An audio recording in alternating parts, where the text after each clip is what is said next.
Hello. You've made it then, Andrew. Where have you been? W1A, turns out. Very good. Thanks, Simon. Well, thanks very much for listening to us for a bit. So I'm Andrew Murphy, and this is Simon Elliot. And we've been doing some work at the BBC about, well, as it says on the screen, measuring mobile streaming. None of these talks works without a bit of context, so we'll have to do that. So again, it's probably not news to this room that audio streaming is growing because it's convenient. Just some facts and figures from our very own BBC Sounds. 608 million plays in the second quarter, 5 million users a week. And interestingly, over 60% of the listening on Sounds is to live content, so our live radio stations. Now, obviously, if you're on the move, you're almost certainly getting your audio delivered over mobile networks. And we know from the figures that the mobile operators put out and Ofcom put out that we're up to about 93% of the UK landmass for a 4G coverage from at least one mobile network. But what does coverage actually mean for the quality of experience for our listeners when they're on the move? And the 2022 Digital Radio and Audio Review that came from the DCMS actually recommended more work be done in this area. So the aim of the work we're talking about today is to have a bit of insight into how well this stuff works. So what are we doing? Well, in essence, we've taken the BBC Sounds app, and this is the BBC Sounds app, which looks like the BBC Sounds app. We put a little word underneath Timbre. That's the kind of code name of the project, so we know we're running the right version. So we've taken a prototype of it, and we've augmented it with some additional telemetry. And the idea is to concentrate on measuring the real life performance, how well Sounds works in practice, and we're focusing on live content because none of us can time travel yet, and live is the most challenging use case. You can't download something live before you've left the comfort of your sort of home Wi-Fi network or whatever it happens to be. And what we're doing in essence is quite simple. We just want to look at how things work today and look at the quality of experience and try and understand variations due to location, time of day. But it's also important to remember that the quality of experience, the sort of quality of the audio the listener gets, how many periods of silence or rebuffering they get, it's not just about the mobile network, and it's not just about the way that the BBC Sounds app in this case, or the audio client more generally works. It's a result of the complicated interaction between the changes in connectivity you see as you move around, as the time of day changes, and in turn how the client responds to those changes. There's lots of sort of here-be dragons with all this sort of monitoring of mobile networks. They're very complex, and coverage is constantly being enhanced. I talk about that 93% figure. That's going up as the mobile network operators and the government invest in programs like the Shared Rural Network Programme. New Gs are coming along. So we have 5G. Yes, 6G is coming, already being talked about. And I'm sure 7G will come at some point, possibly when I retire. So maybe it'll be somebody else's thing to have a look at that. Any measurements that we make are just snapshots. But the idea, and particularly the work that Simon's been doing, is to use statistics, much in the way that we have done traditionally for broadcast networks, to build up a more statistically significant picture of how well these networks work more generally. And one of the crucial things we wanted to understand, that there's loads of maps. You can go on mobile network operator sites, you can go onto the Ofcom coverage checker, you can get lots of lovely maps that tell you something about coverage from mobile networks. We wanted to understand more about how those maps and the sort of green squares you often get on them, how that really relates to the sort of quality of experience, the quality of audio that people get. Here is a very, very simplified diagram of how the audio gets from the BBC over the internet and through content delivery networks to the mobile network, across the radio interface, around all those nice trees and buildings and obstructions that get in the way for us, to the Sounds app that's either running on a smartphone or perhaps in the future a connected car, and ultimately we get sound out the other end. Now, the audio that's delivered it's called segmented audio, so it's sequential 6.4 second chunks of audio. So the Sounds client will download each one of those chunks in turn and concatenate them together to give you your continuous live stream. So we're very interested in the delivery of those audio segments. Any time that one of those sort of 6-second audio segments takes longer than 6 seconds to be delivered, there's the potential for some disruption. And as a broadcaster and an app developer, we've kind of got two places in the network we can have a look into this stuff. So one is on the client side, which is mostly what we're going to be talking about today, the stuff we've done in BBC Sounds, but also at the other end of things on the CDN side. So we can sort of look into these closed box mobile networks kind of from two ends, from the consumer end, but also from the server end as well. Well, this is where the bite comes in. So we've only got about 20 of these smartphones, and we've been giving them out to, well, essentially anyone that will take one at the BBC, and including people on bikes like myself and Simon, and they very kindly agreed to have these phones with the special BBC Sounds app on them, and those sounds, we track the location, and we track lots of mobile network parameters, things like signal strength, signal quality, that sort of thing. So you take the smartphones, you add in some kindly colleagues over a period of about 32 months, and what we end up with is this sort of big set of data that we've got. And even though we've only got quite small numbers of phones and quite small numbers of kindly volunteers, we've already got quite a significant data set. So, you know, we're up to sort of 77% of motorways on at least one of the mobile networks as an example. That's not cyclists. No. Well, it certainly isn't me. No, that would be good going if I could go that fast. Yes, so no, that's very much the cars on the motorway. So yes, health and safety is key with all these things. Simon, do you want to say a little bit about what we've actually found? Yes, thank you very much. So you might ask us whether or not mobile networks do actually work well enough for sounds. And unfortunately, we can't tell you exactly whether they do or not. And that's mainly because there's no widely held or accepted view or definition of what works well enough might actually mean. So we've been collecting some data, and we're trying to shed a bit more light on that. And perhaps in the future, we'll have a few more ideas about what works well enough actually means more clearly. But what we can do is provide you with a couple of examples of the data that we've collected so far. And you can see in front of you two maps, one on the left and one on the right. Network A is on the left and network B is on the right. They're two distinctly different physical networks. The maps are color-coded. These show you where we've been. If there's a color, we've been there. If not, we haven't been there yet. And the maps show audio interruption. So if you were to stay in a pixel for an hour and you were in a green location on one of the charts, you would find that in general, you'd get less than 3.6 seconds worth of audio interruption per hour, often quite a lot less than that. Red, on the other hand, is much worse, and you would experience more than 180 seconds of audio interruption per hour. And we can't quite say that green is good enough, but I think we could all agree that red certainly wouldn't do the trick.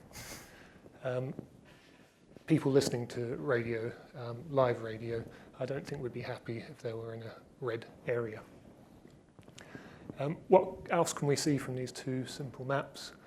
We can see that network B performs slightly differently, generally worse in some areas than network A, particularly around White City and Shepherd's Bush, where Andrew and I work.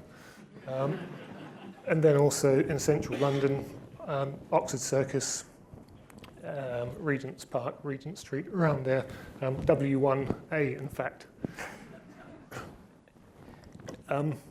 We don't quite know why the network doesn't perform as well there.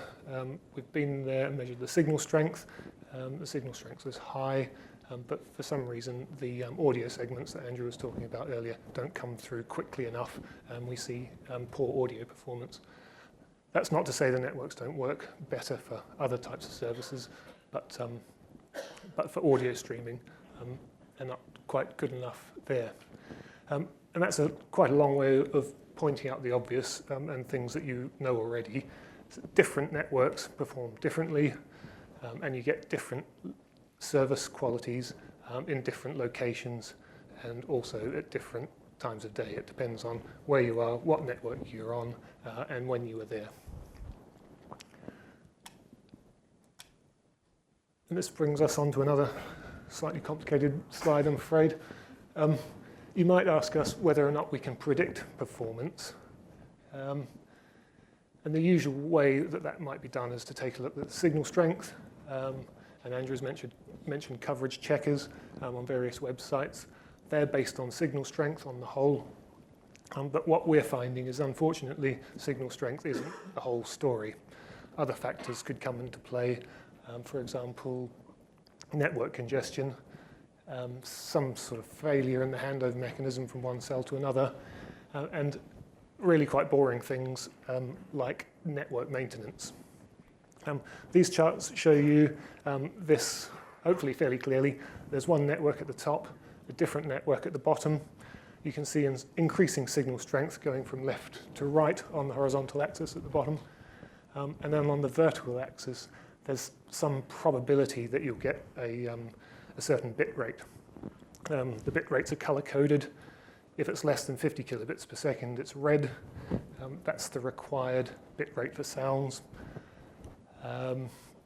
Anything that's orange or green is more than 50 kilobits per second and should probably, sound should probably work in those circumstances.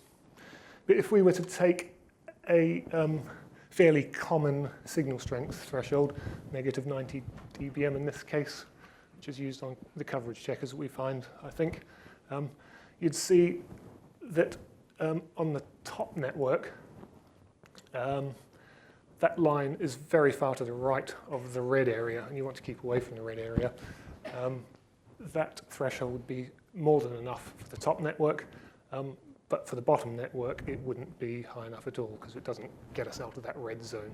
So you'd need sort of two different signal strength thresholds for two different networks, it would seem, and indeed for 4 different networks. So what we can say from that is predicting performance based on signal strength isn't quite the full story, and it's not always consistent. Whether or not we can do something about that and find a better metric remains to be seen, but that's something we're trying to work on. And I'll hand back to Andrew, if that's okay. Thanks, Simon. So we thought we'd take the opportunity to ask this knowledgeable audience about their experience of audio streaming. So would you mind sort of putting your hands up if you've tried to stream live radio before on your smartphone? Wow, okay, that's a pretty high proportion. Okay, of those that have tried it, who would say it works really well? Okay, who would say it doesn't work at all? And who would say it sometimes works, sometimes doesn't? Yeah, okay, I think that matches our experience really. And really that is that's sort of what we're trying to do is sort of apply some rigor and measurement to this kind of feeling that a lot of us have that sometimes it works, sometimes it doesn't. We want to have a better understanding of really how well it works and it doesn't. So as we were saying at the beginning, audio streaming is really convenient, it's popular and growing, but it's complex. It does work sometimes and it doesn't work sometimes at the moment because there are so many variables. As Simon was saying, signal strength is no guarantee of quality of experience, for example. But as broadcasters and content providers, we can gain a lot of insights. We can measure things because we've got this two-way connection to the device. We've got the opportunity to collect data and to measure things. And we can gain insight either from the client side, but also from the sort of content delivery network side as well. And that's good because it means not only can we optimize things and make our players the best they can be on mobile networks, because of the different characteristics of a mobile network, there might be things we need to do slightly differently when the client's on a mobile network compared to a fixed or Wi-Fi network, for example. As we've already said, that signal strength doesn't necessarily correlate with QoE, and as a result of that, as Simon was saying, what we're measuring here is just the performance of BBC Sounds, the particular service that we're monitoring here. There could be effectively different coverages for different services, streaming video or whatever it happens to be, gaming or whatever. But the point being that the signal coverage is not the whole story, and the signal coverage and the service coverage, those can be very different things. The sort of maps that Simon was showing is that idea of aggregation. So we can split the world up into 100 metre by 100 metre pixels and start to aggregate all of the data points we've got from a given pixel, a given location, and build up a better picture of, with more certainty of where it works and where it doesn't. And again, that allows us to compare with things like existing coverage maps and that sort of thing. And it is complicated. We're still learning a lot about this area, but I think it's safe to say that some of the existing coverage data may overestimate the coverage for media streaming, probably around this sort of congestion issue, which Simon was talking about. In terms of next steps, we need to look at that server side, that sort of view into the other end of the mobile networks. We need to think about alternative delivery technologies. So at the moment, we're dealing with these segments of audio that are delivered over HTTP.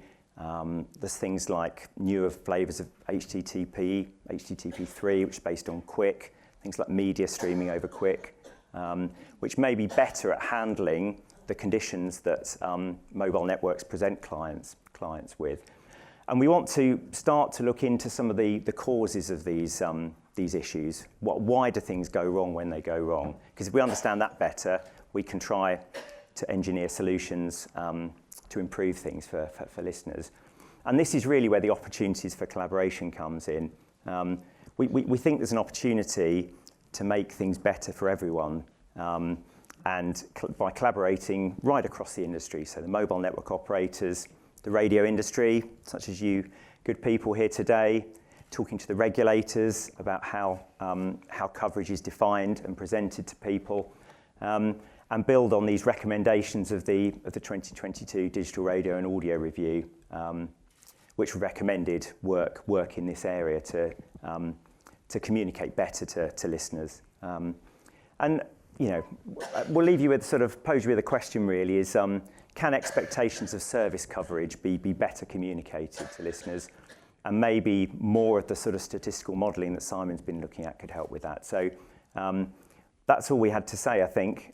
Just to say, obviously, if you're interested to know more, do please get in touch with us, and we'd be very happy to have a chat with you about what we've been doing. Thank you very much.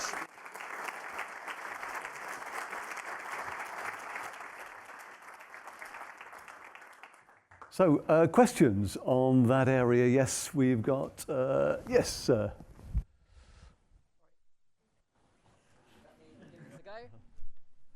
Oh, thanks, Steve. Do you think that Ofcom have a role to play here in maybe intervening in how network operators are allowed to advertise their networks the same way that they've done in the ISP space? So at the moment they can say, 99% coverage, but if there's congestion everywhere, it's basically unusable. I guess it comes down to how that coverage is defined, and that's maybe where the discussion needs to take place about whether it's possible even to come up with I was going to say better, but actually just different definitions of coverage. So I'm not sure we're even in a place yet to know whether it's possible to define coverage in an alternative way, sort of before suggesting to anyone that they should do one particular thing or other. I think really what we're saying is we need as an industry to work together to think about this stuff more. You mentioned regulators on one of your slides. Actually, I wonder whether it might be cheeky. And Glyn, you spoke about transmission providers and coming together and the role of some sort of ombudsman. As telecoms come together as well, I mean, do you think there's a role here? I mean, yes, but I think that the problem for the radio industry is that we're tiny. And I think when I was back in the day on the Digital Audio Review, it just felt the telecoms companies, they drive the agenda. I think even with Ofcom, and even with how Ofcom define coverage. And I think getting broadcasters, because we're tiny in comparison, economically, we touch people's lives every day for hours and hours and hours, but economically we're not. So I think arguing with Ofcom. The other thing I'd say, David, is someone who spends time in Switzerland and uses BBC Sounds and other apps in Switzerland, it just feels like the mobile phone network in Switzerland is delivering a lot better quality of service than the mobile phone company in the UK, even for the best networks. And my phone, I'm on 2 networks at the same time, and still my BBC Sounds coverage is like you're saying, to the extent that I'll go for downloading stuff ahead of listening live, because it's just a bit hard to listen live. Thank you for that, Glyn. Questions? One behind you, actually, that's all right. There we are. Thank you. I doubt I'll persuade you to tell me what network A and network B are.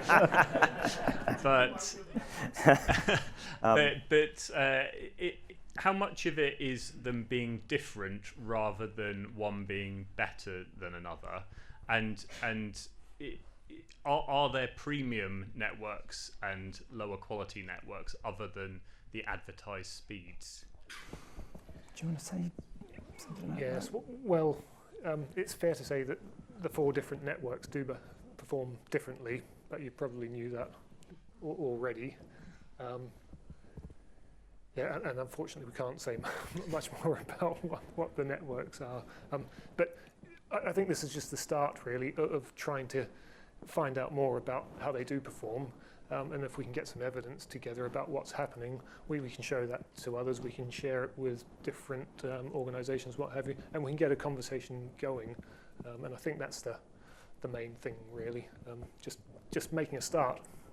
And we do have insight that the mobile network operators don't necessarily have. So we have access to that data in the client, which is not necessarily something that the mobile network operators know about. So there is a role for us, I think, as an industry to play in this space. Just briefly, you said one of the other variables was the device, the app. You're proud of yours. You must know how the others fare. Is yours a lot better at doing what it does than other major apps that other broadcasters may use?